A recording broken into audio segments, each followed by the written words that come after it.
Talvez você já tenha reparado que o Poder Judiciário, desde o ano passado até aqui, tem disciplinado atos normativos e implementado o uso de inteligência artificial para a elaboração de pronunciamentos judiciais. Talvez você já tenha feito uma reflexão ou tenha sido induzido a pensar por influenciadores jurídicos, entusiastas da inteligência artificial, gente que vende curso sobre como usar a inteligência artificial na advocacia. Talvez você já tenha sido levado a pensar que isso significa que você, advogado, deveria também se utilizar da inteligência artificial para elaborar suas petições. E esse raciocínio ele não poderia estar mais equivocado. Meu ponto aqui é o seguinte, eu quero que você reflita comigo, considerando que o Poder Judiciário ele exerce um poder atribuído ao Estado de resolver conflitos, beleza? A questão-chave aqui é a imparcialidade. Como um sujeito imparcial, o Poder Judiciário ele resolve esses conflitos e, por imposição constitucional, ele tem também o dever de fundamentar as decisões que ele toma na solução desses conflitos, no exercício da função jurisdicional, beleza? Aqui isso é básico, todo mundo já sabe. Uma pessoa que está numa posição de imparcialidade, ele suporta um ônus argumentativo muito mais leve do que você, advogado, suporta quando precisa fundamentar os argumentos que você defende nas suas petições. Você vem na sua petição inicial com o argumento A, argumento B, argumento C. O processo vai para a sentença, o juiz fala, não, por conta do argumento D, julgo improcedente a pretensão autoral. Aí você fala, mas e o argumento A, B ou C? Não falou nada, vou opor embargos de declaração. Então você opõe embargos de declaração e vem aquela decisão que todo mundo conhece. O julgador não está obrigado a rebater todos os argumentos suscitados pelas partes em suas manifestações. Basta apenas que esclareça as razões que servem de fundamento para as conclusões adotadas nos seus pronunciamentos. Rejeita os embargos de declaração.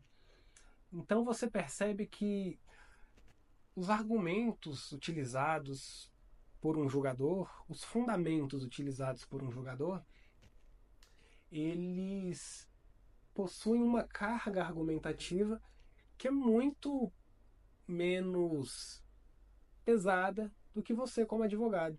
Você precisa se preocupar em persuadir, em fazer com que aquele julgador, ao ler as suas teses, ele se sinta inclinado a decidir de acordo com o que você defende. Porém, o julgador não. Quando ele decide, ele não precisa convencer ninguém como você. Mas ele faz isso mais ou menos como uma prestação de contas ali para a própria consciência. Não é aquela coisa, eu preciso mostrar para ele que o entendimento certo é esse. Não. Ele decide, justifica e vai para o próximo, meu amigo.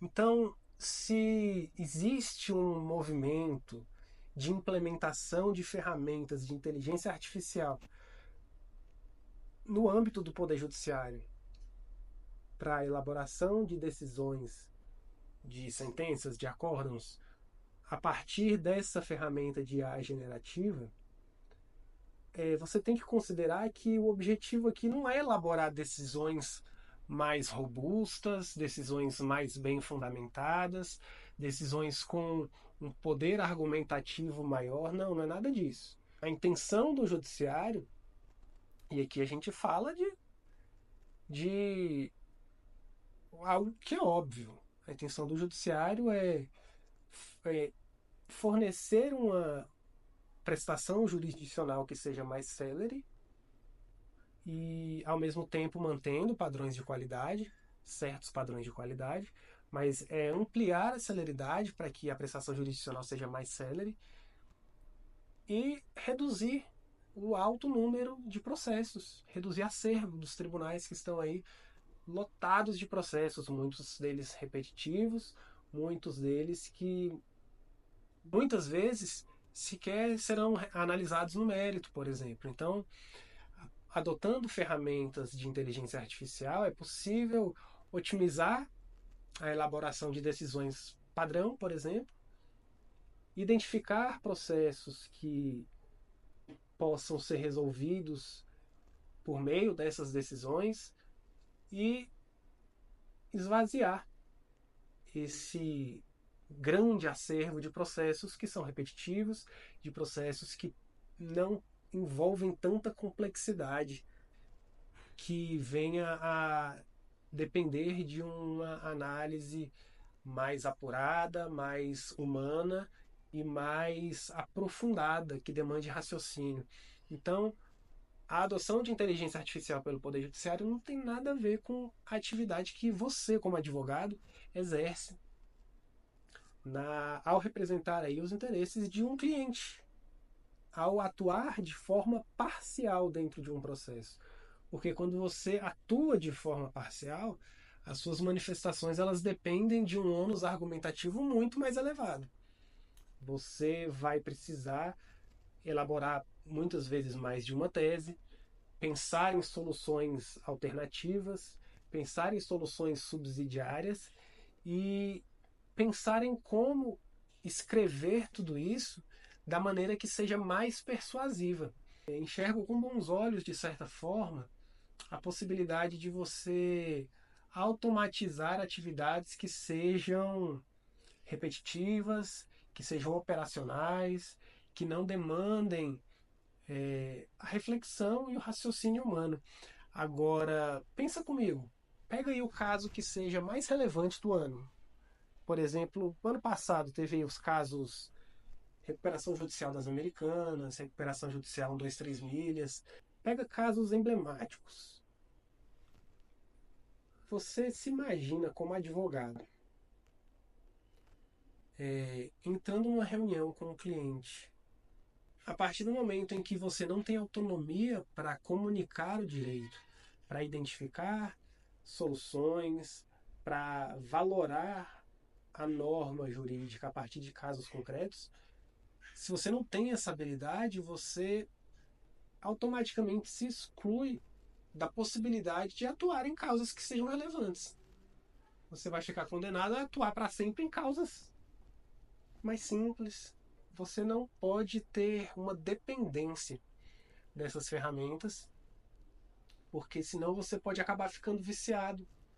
E se muitas vezes elas se mostram como uma alternativa interessante para atuar em processos mais simples, você não vai conseguir extrair os mesmos resultados para atuar em processos mais complexos. É muito óbvio isso. Você pode chegar a essa conclusão a partir dessa simples reflexão. Se você não consegue dialogar com um cliente de alto nível de forma autônoma, sozinho, com base no seu conhecimento que você já desenvolveu e que você é capaz de comunicar, se você não consegue fazer isso, meu amigo, acabou para você, você vai ser só mais um. Você consegue imaginar, por exemplo, o Procurador-Geral da República elaborando uma denúncia contra um ex-presidente da República, colocando prompts no chat GPT? Você consegue imaginar o escritório que está representando as americanas numa causa que envolve bilhões de reais, digitando prompts no chat GPT? A reflexão que eu quero deixar aqui para você é essa. Se o judiciário está usando para reduzir acervo, para trabalhar em processos repetitivos, mais simples, foda-se. Você, se quiser atuar num nível mais alto, atender poucos clientes, mas clientes que pagam bem, se você quer realmente desenvolver uma advocacia de alto nível, tenha cuidado. Não seja só mais um. Não receba todas essas informações, tudo isso que é dito, todas essas maravilhas prometidas em relação a IA, sem ter um olhar crítico. Essa é a reflexão que eu proponho e eu espero que você reflita. Não quero te convencer, quero apenas despertar o seu raciocínio. Escreve aqui nos comentários o que você acha. Siga no Instagram, @abesvox. Vamos falar um pouco sobre redação jurídica por lá. Dá um like aqui nesse vídeo e vamos junto fazer esse canal aqui crescer. Beleza? Tamo junto.